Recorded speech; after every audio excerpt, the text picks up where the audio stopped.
First, we need to get to the main screen of the mate. While holding the mate, press the bottom left two buttons at the same time.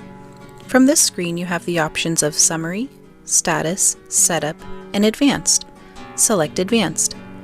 Press any button to skip over the warning screen. Now press the Increase button to change your password to 141. Press Enter. Choose FX. Next, choose Inverter. Press down until you get to Reset FX to Factory Defaults. Select More. Choose Port to change the port number of the inverter you want to set back to factory defaults. Press Next. Press button 1. Press button 2. And you're done. Press Exit. Press the bottom left two buttons at the same time to get back to the main screen. Your inverter is now set back to factory defaults.